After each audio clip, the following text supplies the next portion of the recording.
एक बड़े से जंगल के पास एक छोटा सा गांव था। उस गांव का नाम भी छोटा गांव था। उस गांव में मोटू पतलू नाम के दो भाई रहते थे। दोनों छोटी छोटी झोपड़ियों में एक दूसरे के पास ही रहते थे। दोनों की शादी हो चुकी थी, उनके बच्चे भी थे। मोटू पतलू जंगल में लकड़ी काटते थे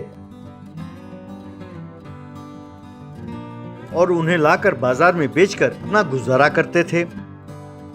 मोटू और उसकी पत्नी भले लोग थे, लेकिन पतलू और उसकी पत्नी की नीयत ठीक नहीं थी।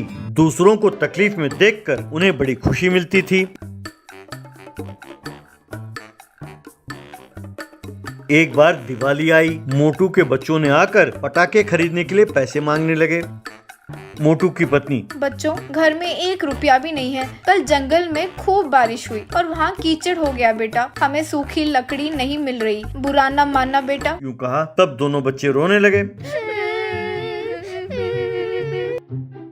तभी पतलू खूब सारे पटाखे लाया और अपने बच्चों को देते हुए, ये लो बच्चे पटाखे, अरे मजे से जलाओ। तुम्हें पटाखे जलाते हुए देख के औरों को रोना चाहिए। उसने जोर से इसलिए कहा ताकि मोटू और उसके परिवार वाले सुने, और उसने पटाखे अपने बच्चों को दिया।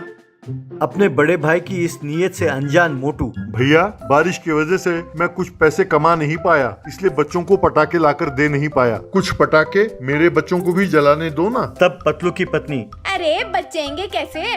दुनिया भर के लोगों के मदद का ठेका जो ले रखा है, सबको पैसे बांटते फिरते हो। अब जाओ उन्हीं लोगों से पटाखों के पैसे मांगो, हम नहीं देने वाले। ये बात सुनकर मोटू, उसकी पत्नी और बच्चे बहुत दुखी हुए।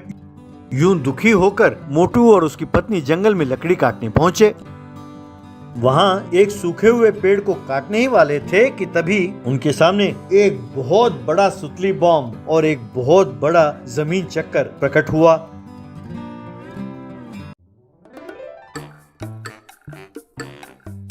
वे दोनों हैरान होकर देखने लगे कि तभी वो पेड़, मैं इस जंगल के पेड़ों का राजा हूँ। मैं जानता हूँ कि तुम दोनों कितने भले लोग हो। मैं जानता हूँ कि तुम दोनों सिर्फ सूखे हुए पेड़ को ही काटते हो और इस तरह तुम वन की रक्षा करते हो। तो जब आप मुसीबत में हो तो मैं चुप कैसे रह सकता हूँ? मैं तुम दोनों को वरदान देना चाहता हूँ, इसीलिए मैंने ये बॉम्ब आपके सामने प्रकट किया।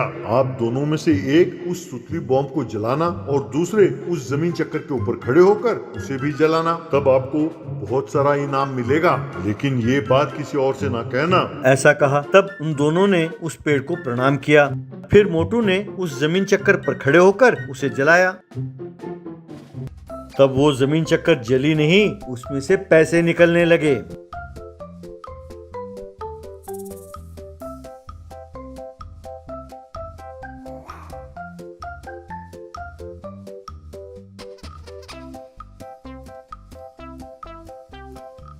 बाद में मोटू की पत्नी ने उस सुतली बॉम्ब को पकड़कर जलाया, लेकिन हैरानी की बात है कि वो भी नहीं जली, बल्कि उसमें से भी पैसे निकलने लगे।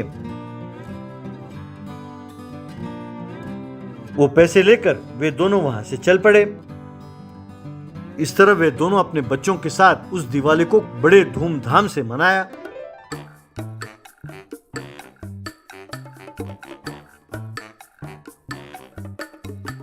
ये देखकर पतलू और उसकी परिवार हैरान रह गया। अगले दिन जब उन्होंने मोटू को गरीबों में पैसे बांटते हुए देखा तो उन्हें शक होने लगा। रात को खिड़की में से झांककर उन्होंने मोटू और उसकी पत्नी को उस पेड़ के बारे में बातें करते हुए सुना। तब उन्हें सारी बात समझ में आ गई। वे दोनों तुरंत उस पेड़ को ढूंढते हुए निकल पड़े। जंगल में उस पेड़ को काटने ही वाले थे कि तभी उनके सामने एक बहुत बड़ा सुतली बॉम्ब और एक बहुत बड़ा जमीन चक्कर प्रकट हुआ। वो पेड़, मैं जानता था कि तुम दोनों मुझे ढूंढते हुए आओगे, इसलिए अब तुम दोनों ऐसा करो।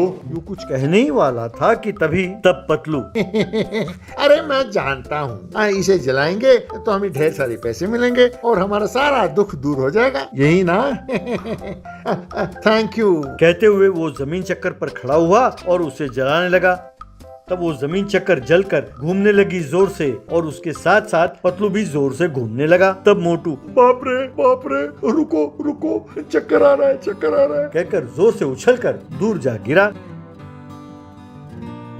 पतलू की पत्नी ने जब सुतली बॉम्ब जलाया तो ढाम करके जोर के धमाके के साथ वो सुतली बॉम्ब फटा और पतलू की बारियां एकदम काली पड़ गई जलकर।